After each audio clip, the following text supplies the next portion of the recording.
episode may contain language or discussions that may be offensive or triggering. Refer to the episode summary for details. Welcome to On Her Terms. My name is Charlene Ketchum, and today I am joined by Riviera and Toni. Today we're going to talk about some of the challenges and goals that are facing some of our young women. We will talk about the historic election of our first female vice president in the United States, which was actually yesterday. So the interesting thing was I had been trying to schedule this episode back in November and then in December.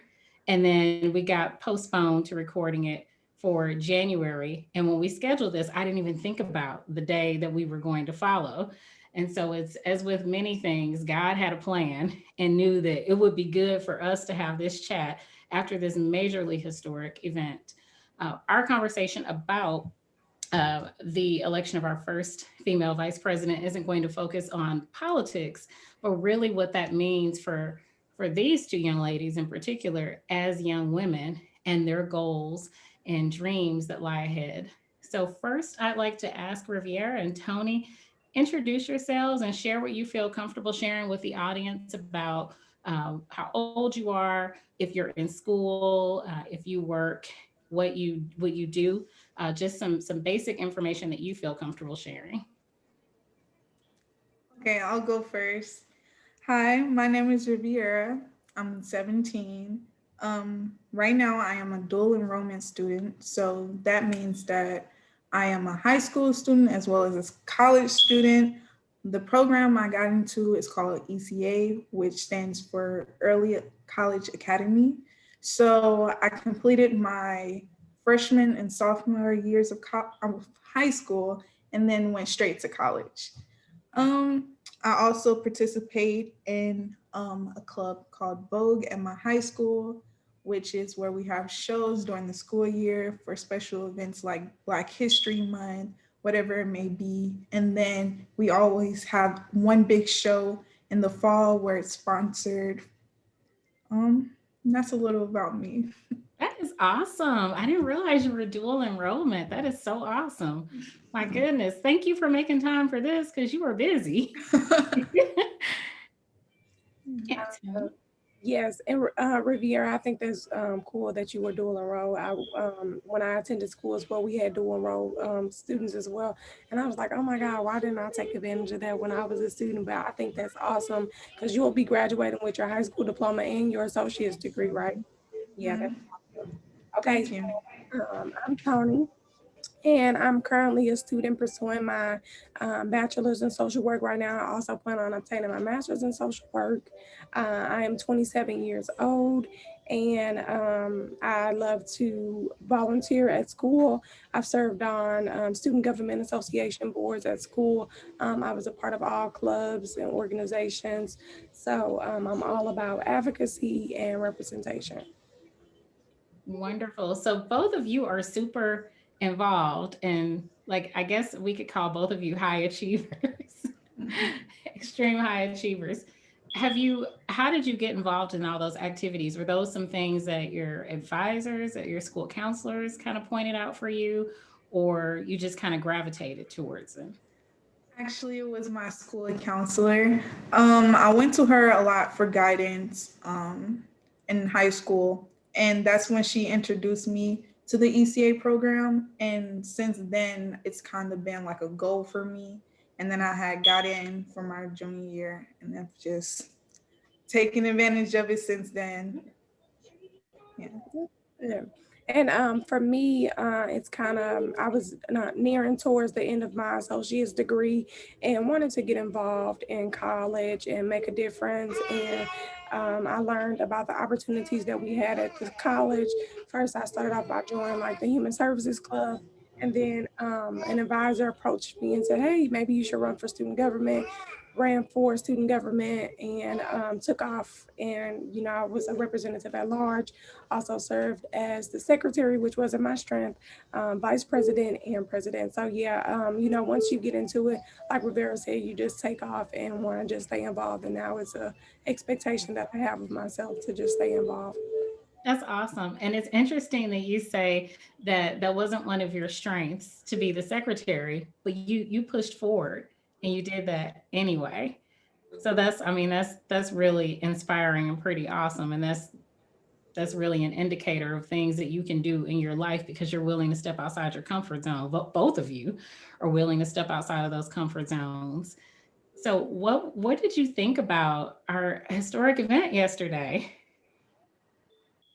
It was amazing, honestly, to see not only a woman as our vice president, but a Black woman meant a lot, especially for me because I'm still young and I'm still kind of searching for a career path for myself.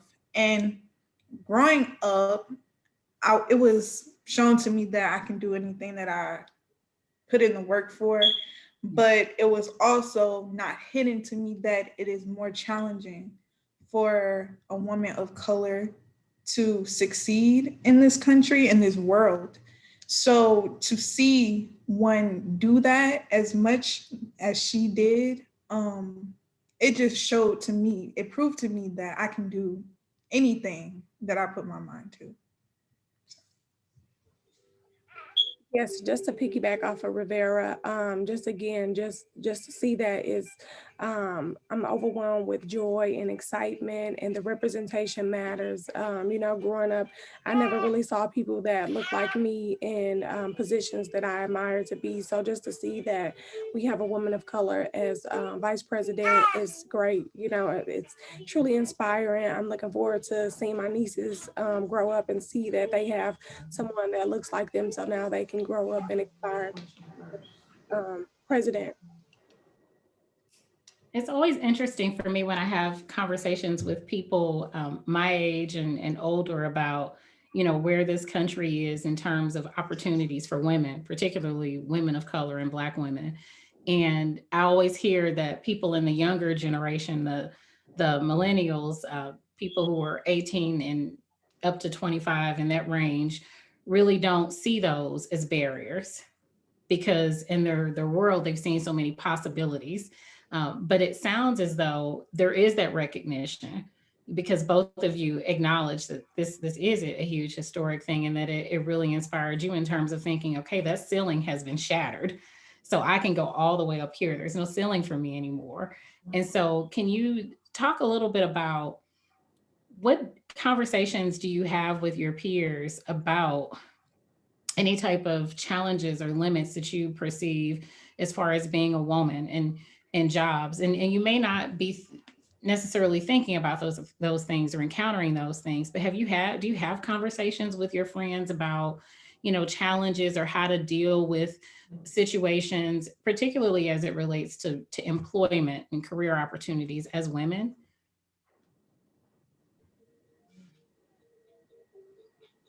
For me personally, my friends and I, we communicate and we are big dreamers and big hopers, and we just talk about how we know we can do anything and how we push, how we want to push forward and encourage each other to do the best that we can do. But we understand that there is, discrimination against women out there. I was surprised to learn that men and women who work the same job, there's a big pay gap. So that's a concern. And how do we get around that?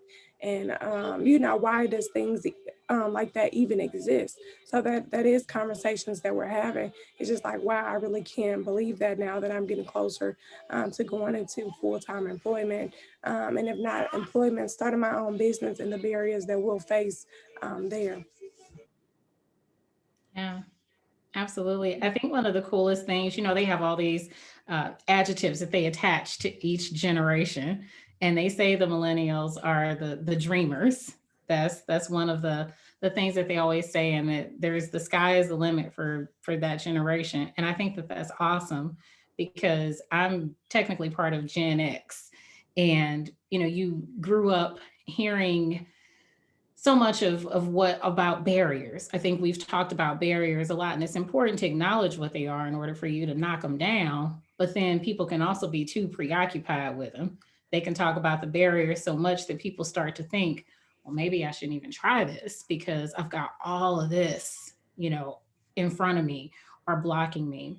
And so I think it's wonderful that you're having those conversations and that both of you have taken on so many leadership roles, for your peers, because even though people may not say it, they're watching you and they're being inspired by you, and they're seeing what's possible because they're seeing what you're doing, and they're seeing somebody that they know, somebody that looks like them, comes from the same place as them, doing things that they may not think are possible for themselves, but one day because they saw you do it, they'll try to do it. And so that's awesome, and I can't commend you enough for that. um, Backing up to talk about 2020, because we can't talk about where we are today without talking about how we all had to pivot in some way last year. Now, both of you are in college, so I'm assuming that you were in person classes when COVID first started. And then when COVID began, you went to virtual learning, and both of you have jobs. And, how did COVID shift your life? COVID, it kind of completely changed everything that I was used to. When quarantine first started and they started like closing schools, I was that was the end of my sophomore year of high school. Um, so a lot of things that I was looking forward to had been canceled. Um, it was a really hard year for like spending time with friends, and all the plans I might have had for the summer for volunteering, whatever that may be, it was just like gone. Um, I did find a way to get through it though. I picked up new hobbies, and um, I just did everything I could to just stay positive and keep the people around me positive. Um, a lot happened last year, not just with COVID, but with protest and um, presidency. It's just a lot happened in one year. And it can be a lot on a person. I've personally had some troubles through that, but I just keep my head up and I just keep pushing. And I hope that I can help people to keep pushing because I know how hard that can be. Also 2020 for me, when the pandemic hit, it was a lot. I'm a mom, a wife, and it was just a lot. And then I was also a student. So having to make all of those changes from going to school in person. And now I'm doing school online. My son is doing school online. And then eventually I end up having a new baby. So it was just like, oh my God, I have to make all of this work. So I really learned how to be very adaptable, and just making things shift, and actually it turned out to work out a little better. So, I was very optimistic during 2020 and just saw the best in it. Of course, it was a lot going on in the world, but I'm so grateful that, my family, we were able to just continue to push through and move forward. And my son actually thrived in virtual school. So I really enjoyed spending time with him. A big concern was, just really being around our loved ones. I have grandparents and older family members who were high risk for COVID. So not being able to see them and visit them as much was surely hard, but their safety was our number one importance. So we definitely adapted. I think what is most commendable about what both of you just shared, and thank you for sharing that, because that requires a lot of vulnerability to talk about our challenging times in life. So thank you for that. But one thing that is really awesome that both of you noted is, despite it, you found some tools to push forward. It was a really challenging time. It wasn't what you expected, and you had to pivot, and we didn't have a blueprint for that. We've never in modern times had a pandemic. And Riviera, as you noted, like during with protests on top of that, and all of the political things that were going on at the same time. And for both of you to have this mindset and this strength to say, you know what, this is the situation, I got to keep it moving. It's pretty awesome, because it's a lot of people who can't, who really struggle with doing that. And that's not to condemn them, because we all have different coping skills, and our plates all look very different. We might all have very full plates, but what's on them looks different, and it can shift from day to day. So if you wouldn't mind, what I want people in the audience to get is some of those gems from your coping skills. And I want you to talk specifically to people who are your peers, people who were in high school or this year. They may be going into their senior year, or they may be looking forward to starting high school in the fall. And we don't know what the fall is going to look like.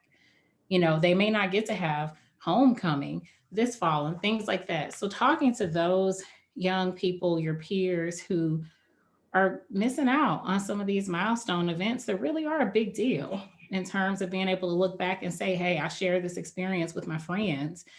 How did you cope and how are you coping? And what are some things that you would recommend that people do to kind of feel better or kind of get through these times when we can't be in all the spaces and places and with all the people that we want to be with?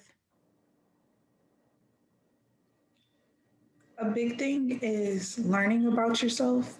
I took most of last year as an opportunity to learn about me and what I like, what I don't like, my capabilities.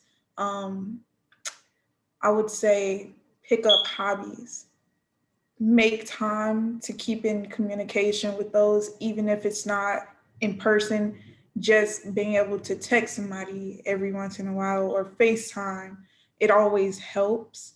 Um, I would say don't focus more on the negatives because there's really nothing you can do to change the past. So just work on the future and how you want things to look for yourself. And doing those things really helped me through it. So, Thank you. mhm. Um, like Rivera was saying, just just finding the good in everything, learning more about yourself, and staying in communication with your friends. I have friends who are students, and we continue. We are in group chats. We call each other regularly. We still have virtual meetings if we have to, just to discuss what's going on in our classes. I also have friends who are going through life and dealing with life. I have a friend right now who's dealing with cancer, and making sure that I talk to her every day and spend time with her and be there for her. We read our daily devotionals together. We pray together. And although I can't be by her side as she goes through chemo or go to her doctor's appointments, I'm still there for her currently. Also being there for my children as well as they go through this. They don't get to play a lot. So just finding time to do things with them, to keep them entertained, just to keep them learning and growing. And then a big one is just keeping in contact with loved ones, just finding something that makes you feel good, because self-care is important in all of this, especially when Mhm. you have friends and family that you want to of course stay connected with, but like Rivera said, also finding your strengths and making sure that you're taking care of yourself as well. Absolutely. And I just love that y'all are understanding the importance of self-care. Is huge. Like it's huge, it's huge, it's huge. So two questions on that. Where did you pick up the importance of self-care, and what does self-care look like for you? So self-care for me is just like, you know what, I need to do something for me. I've been doing stuff for family, I've been doing stuff for friends, and you know what? I want to spend a day with me, whether that's going to the nail shop and getting my feet done, or going to get waxed, or whatever the case may be, just taking some time for myself. Sometimes self-care may include other people. I might want to go hang out with my friends because I can be a mom, I can be a student, I can be an auntie, I can be a sister. So sometimes it's just I want to take a day for myself where I'm not twiddling my thumbs waiting on somebody to ask me to do this and do that. I want to do something that I enjoy to do, and just taking in and realizing the needs that I have. So self-care is really big for me. It was definitely hard throughout the pandemic, but just getting back to that, just so I can have the right headspace and just the tenacity to push forward and keep going. Self-care has definitely been important, and it's a must. It is. Self care for me is more of a mental thing. Um, I feel like with school, balancing everything in school and out of school, it can be a lot on my mind. So just like she said, like Tony said, taking time to myself whether that's reading or journaling, because I love writing. So journaling or just watching a movie or eating because I love food. So things like that, just relaxing my mind. That's my self care. I got most of that from whether it was school or seeing it on social media, different ways to do that for myself, and just trying out to see what I like and what works for me. So Wonderful. Thank you for sharing that. It's cool that you all illustrated the self-care is it can look different. Sometimes we have to spend money for self-care by going to the spa and getting our nails done, getting waxed, or it can be something free, like journaling, reading, or it involves other people, or it can just be solo time. So self-care comes in a lot of different ways, and there's no right or wrong way to do it. Now, both of you mentioned social media as a tool to stay connected with people. And Riviera, you also noted that you learned some self-care strategies on social media. And so I want to talk about social media a little bit because I have a bit of a like and concern about social media, particularly as it relates to young people. And when I say young people, I mean mostly under 18. But for a lot of people, I think that there can be some dangers with social media in terms of perceptions and pressures to think that what we're seeing on there is real, especially as it relates to body images for women and lifestyles. So you've mentioned some of the good things that you all have seen and been able to engage with on social media in terms of staying connected with people and picking up some healthy tips for self-care. But are the concerns about social media valid? yes. Some yes. I do think so. I feel like social media can be an excellent tool, but it also can come with a price. I feel like you have to know yourself before getting to know social media because it has a huge influence on the younger community and whether that be fashion or how we communicate with others or what we mold to think is ethical or unethical. We get a lot of that from social media, and even unintentionally, we take it and we, use it in our daily lives. So I feel like um, you just have to really know who you are, what you're willing to do, what you're willing to try, and you just you can't let yourself be completely vulnerable to any platform like that. I think social media has a heavy influence on anybody, young or old. It's just like you're looking at social media, you're seeing these super moms, these super wives, these people that's starting their businesses, that's doing a whole lot of stuff. And you could be questioning yourself, like, wait a minute, am I using my time wisely? Which can be a good thing to a certain degree. But then at the same time, you can be putting yourself up to these expectations and you don't know everything that's going on behind those pics that they are just highlighting. You don't see the blood, sweat, and tears behind all of that. So you can't get caught up in, just guilting yourself or expecting yourself to do this. You have to do what's best for you, do what's normal for you. And just making sure that sometimes we can be on it too long. I know it's been times where I've been strolling on TikTok way too long. Girl, So it's just like, I have to use this time wisely. I have to do my homework. I have to take care of my kids. I have to do some chores around the house. So it's just like I have to use that time to not just be on social media all day because it can be a distraction and it can be motivating, but at the same time it can be like, okay, like you really don't even realize the influence that it has on you until you're like, well, dang, maybe I should be like this, maybe I should be like that. And then it's like, if it's healthy where it's motivating you and encouraging you, yes. But if it's one of those like, oh my God, I have to have this because she had this or he had this or I should be doing this. So you really have to take time and like you said, realize what's real, what's fake. And use it to motivate you, but don't use it to beat yourself up because you definitely can.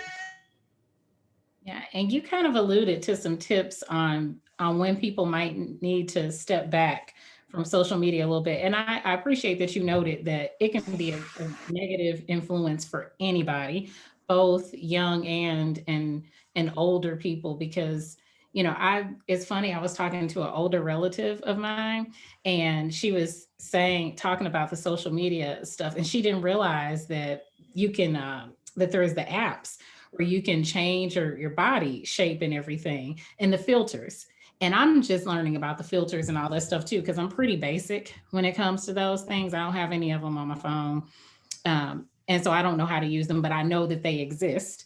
And so I was talking to this person, and she said that she saw somebody on there, and she said, but then I saw her in real life, and she had this hourglass shape on there, and she said it's the devil on that stuff on that Instagram, because they change you up. And I said, well, no, she's probably using a filter, but if you said her body changed, it's apps, like photoshopping and everything. So there's a lot of people, that's where all the fake news came from. People think that if it's on Instagram or if it's on YouTube, then it's automatically real. And that's because they don't know how to discern, truth from fiction. And usually it's somewhere in the middle. The reality is usually somewhere in the middle of all of that.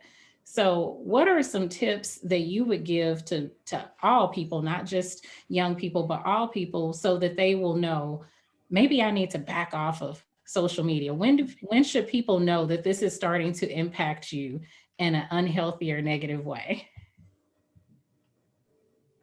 For me, my church, they do a fast at the beginning of the year, and we have to give up something.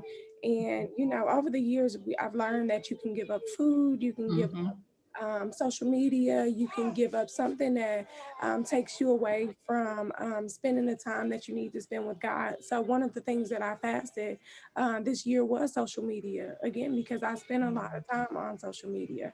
So it's just like knowing that, giving it up, and it brings me back to the real world. Like I believe I saw a post that said life was so much better without social media. Like you had friends, you can play outside, you would call each other, it was a lot. It's nice to stay in contact with people, but like you said, even I know friends who are living their best life on social media, and these are my friends in actual real life, and I know the big difference. So and then that keeps me level headed too when thinking about social media. Like, okay, I see how people can just highlight the best when I know personally that it really isn't like that.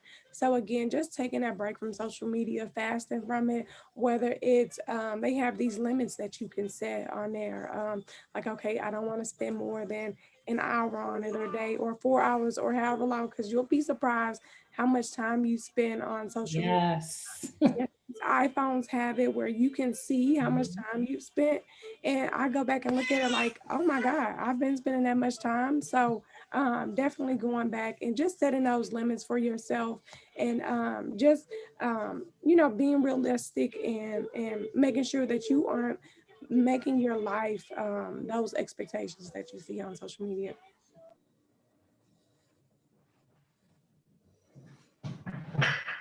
Okay, thank you for that. With the social media realm, we'll move over to the parenting side of it. So, do you have any suggestions for parents about social media activity for their kids? And when I say kids, kids under 18. So, being where you both are in life, do you think that that is something that's healthy or helpful for young people to have access to? Oh man, as a mom, I have a fifth grader, and oh my God, it's just like I've seen him. It's hard to monitor. It really is. He has cell phones, and it's just like, okay, I try to monitor it, but then somebody's like, "Oh, Tony, did you know they had your son had a Facebook page?" I'm like, "No way." So then I tell him, activate your Facebook page, and all you have to do is log back in to get your Facebook page. So I'm just like, oh my God. So it's hard, and it's scary as a parent, like just seeing everything that they can be exposed to. So you have to have those conversations like, look, you have to talk about internet safety. You have to talk about safety, because you can't avoid it. They're gonna do it now. They're doing virtual school. They have these laptops. They are teaching, like, they have these games, and it's just like these kids are just learning so much. So the big thing for me is just having those conversations with my kids, with my nephews, with my nieces, just talking to them about the importance, because social media, even on TV nowadays, you know, they see things on there, and it's just like, I remember how I thought as a child coming up and believing that things were true and real. So it's just like letting them know that, okay, you can aspire to be anything. Like, you know, you have to be mindful, because you want them to know that you can grow up and be the vice president or the president. But then you also have to let them know, especially for people of color, it's not a lot of positive images that we see of ourselves on TV that's outside of being an athlete or a rapper or anything positive. So you have to tell them that there's so much more. You have to be intentional about exposure, you know, showing them documentaries and showing them other things when it comes to social media. So it's just like, you have to be very intentional. For the parents, I say just monitor, and then also just be honest with them, because we can't protect them, you know, from everything. So just having those honest, crucial conversations, letting them know that, you know, you have to be careful with what you're doing, and what you're looking at, because it's hard as a parent. So I'm still trying to figure it out myself. So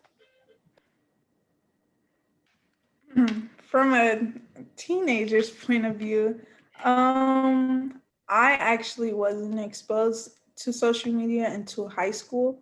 So I didn't have social media accounts. And during that time, like seeing all the other kids have it, it was like, oh, why can't I have it? And everyone else is on social media. But looking back, I'm very glad that I waited to high school to get it, because there was really no need for it back then. And I feel like waiting made it to where I didn't need it as much when I got it, because I knew life, my entire life until that point without it. So it wasn't a need for me. So I didn't take as much from it as someone who's constantly felt the need to like check their accounts and their posts and stuff. I didn't need that. Um, so that's really what I can give, since I'm not a parent. But yeah. Yeah, and thank you. I mean, your perspective has value as well, because you're in that peer group. And so a lot of times parents, it's helpful for parents to hear from young people who aren't their children to tell them, this is, you know, this is what my experience was, and I appreciated being able to wait and not be exposed to that. I know that when I used to work in family law, and I did a lot of work with young people too, I saw a lot of drama unfold in STEM in schools from social media. And so that's probably what that is, where I have this perspective that the longer we can delay them getting access to it, particularly people who are under 16, it can get real messy, because it influences your image of your body. And then there's just, and the bullying that can go online. It's very different from having, you know, a spat with your girls in person. But now that we can get on social media and talk about it, it's magnified. So I think that's where a lot of my concerns stem from. So both of your perspectives have immense value for people in the audience, because parents can hear it from, you know, a young person's perspective, a teenager's perspective, and then also another young person who is a parent, and how your perspective has shifted, Toni, now that you do have to look at your child is now on social media and having that other layer to it. But what I love is communicating about it. I mean, talking to your kids, talking to your parents about, this is why I want to have it. Because I think a lot of people want to be on social media because everybody's on social media and they think they're missing something. And really, like you said, Toni, is I have the app on my phone to track how much social media time I have. And I did the time limits too, which I would override a lot, because I had it set that it was supposed to, I wasn't supposed to get any alerts from email, from nothing after 8 o'clock. And I would manually go in and look. And especially if somebody called me and told me about something, I'm like, oh, let me go online and see. Or if I got a text message with a funny, and I'm like, oh, let me go online and see. Like, I've spent so much time on media takeout in the shade room. And the commitment that I've made to myself now is, if I go online, it's got to be, especially on social media. And now that I have She Confidential and the On Her Terms podcast, if I go on social media, I need to be looking for content for me in my project. So if it's not something that's going to help me in some sort of way, and I purged a lot of the accounts that I followed, I don't follow any news media anymore because I found that that was giving me anxiety last year. So I don't follow any of them. I do read the news every day, but I have to manually go to their websites. I don't follow any any of my ratchet celebrities anymore. Because I was being really aware of the energy. And so for me, that was kind of how I had to cope and develop a more self care with regard to social media. I had to clean up a lot of accounts. There are people that I'm Facebook friends with that they're hidden. I never see a thing and they post because it's always this huge something going on that I don't need to see every day. And so that gives me more control over what I'm exposed to versus just disassociating from the social media. But Toni, I hear you, girl. There have been times I've looked at my phone and I'm like, I didn't spend that many hours on there. No, I didn't. No, I didn't. But then I'm like, oh, yeah. I start like I look at houses a lot. And so I'll go on, I follow different pages with real estate and I'll spend hours on there looking at kitchens, looking at bathrooms and all this stuff. And it can be it just sucks all your time. So now my commitment is if this is not helping me in some sort of way, I got to move on. I can only allocate a teeny tiny portion of time for that. Otherwise, it's a problem. And social media last year, I think, because we were under the stay at home orders and we couldn't all be together, we relied on it even more to keep us informed about the protest and keep us informed about COVID-19 and um, that person that was previously in the White House and all these different things that were going on. So, to talk about some of the major events from 2020 and how they are impacting us moving forward, what are what were some of the big events, or let me rephrase that.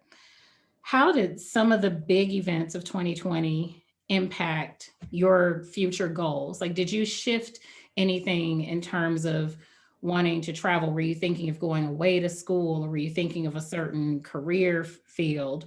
And was there anything that happened in 2020 that kind of shifted some of your future plans? And that could be in a good way too. Something that happened could have inspired you to want to focus on, something else, to be an advocate or, make the positive changes that you want to see in your community. How did the events of 2020 impact the future goals that you had established for yourself?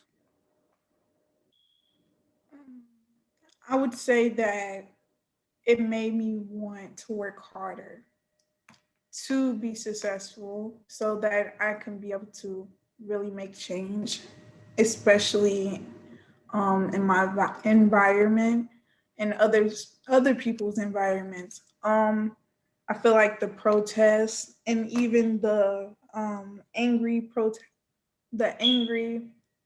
people who stormed the Capitol, even seeing the amount of privilege some people have over others, it Mhm. really made me eager to learn. And actually, it pushed me to take a politics course at my college. So now I'm taking a politics course because I've never been really interested in politics, but last year seeing all of the events that happened, I felt kind of powerless because I feel like sometimes knowledge is power.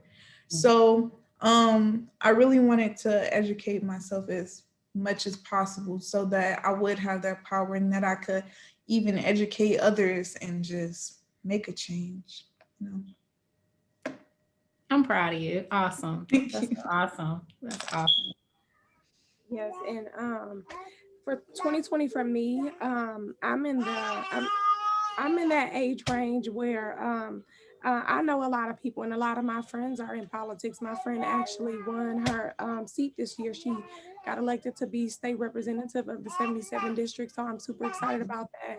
And it makes me want to be more engaged to just see how she goes and support her and then seeing Cory Bush and just seeing a lot of people get elected into office this year was really important to me. And one concern that 2020 really pointed out to me is I have a son, and like I said, he's on TikTok, he's on social media, and he was on there around the George Floyd incident, and he was just like, he was just expressing his concern and his sadness. And, I had to have that conversation with him since he's a little black boy that, this is a concern that we have in America, and just wanting the world to be a safer place for him, and him understanding and wanting to be a part of, protesting Black Lives Matters, and, doing things to show his solidarity, to support the causes. So it's just like, just really wanted to just get push in more, and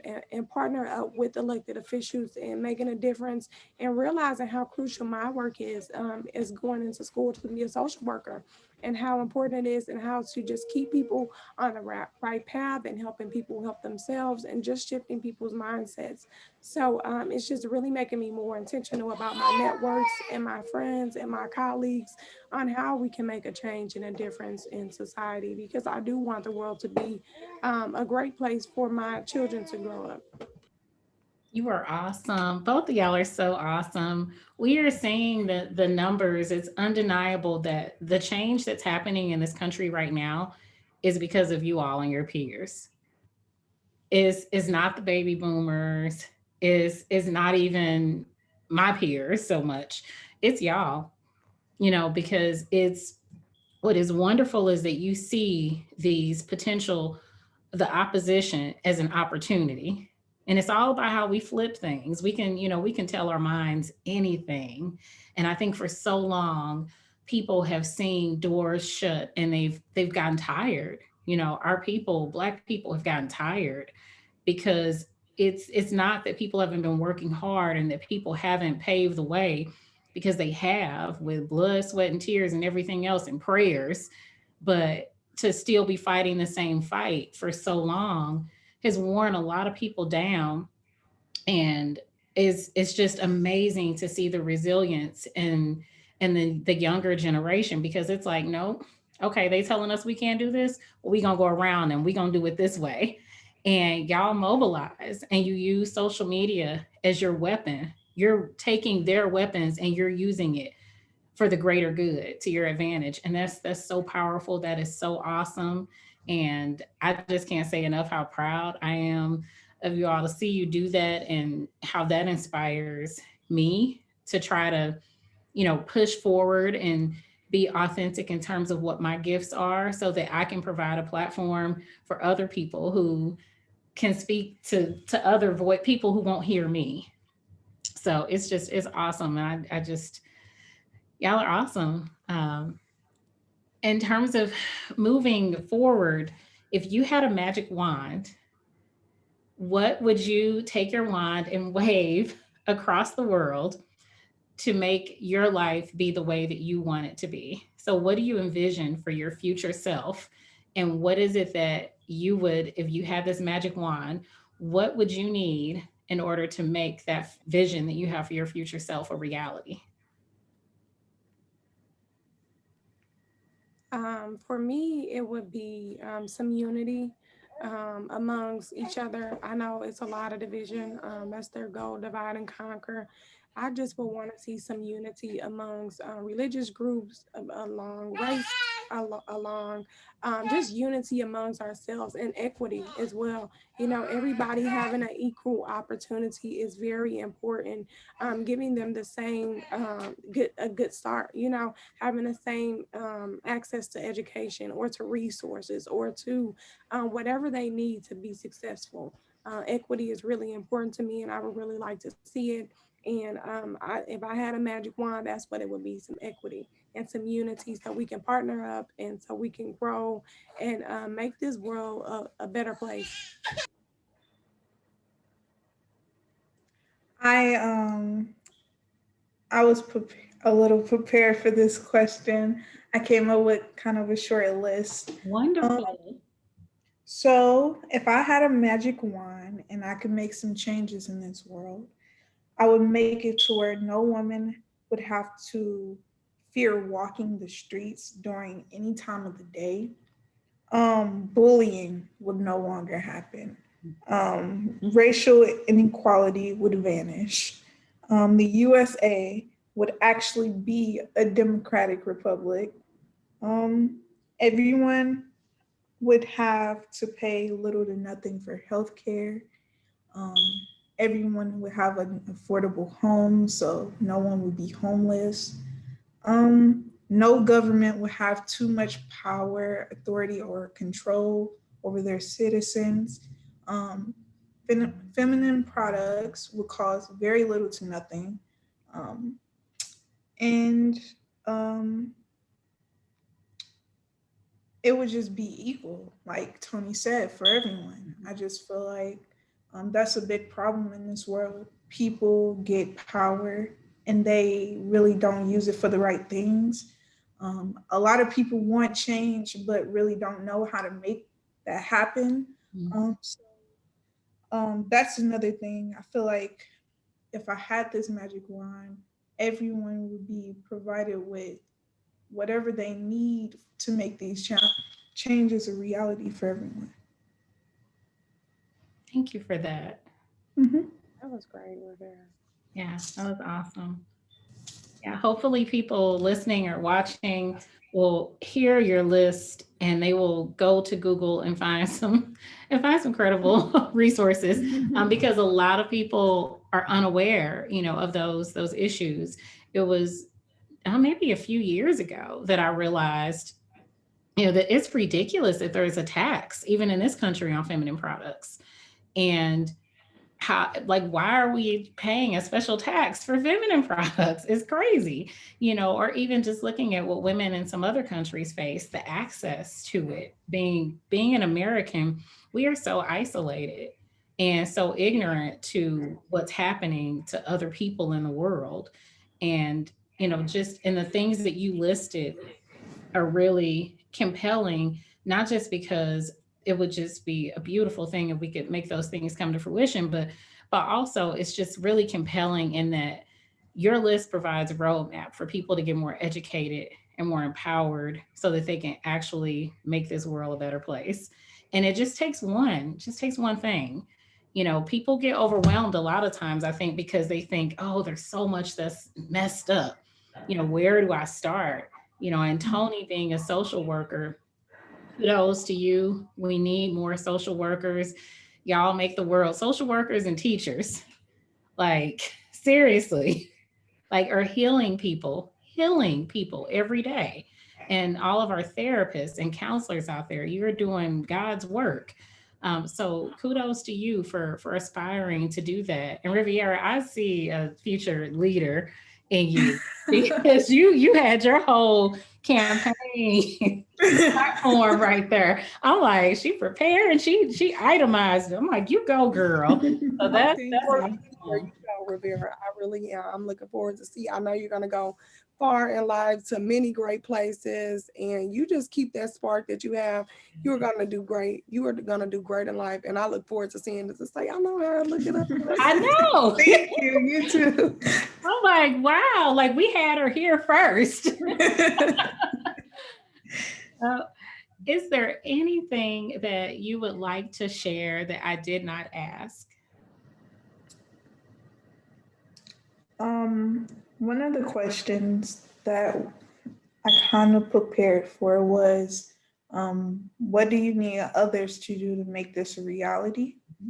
Um, I said, I need them to open their minds and expand on their observations. And what I mean by that is to truly see what's been going on around them. I know that it's easy for us to get so sucked up in our own worlds and our schedules and our daily routines that we see it, but we don't really see it, what's going on out there. So to open their minds and expand on their observations is a big thing.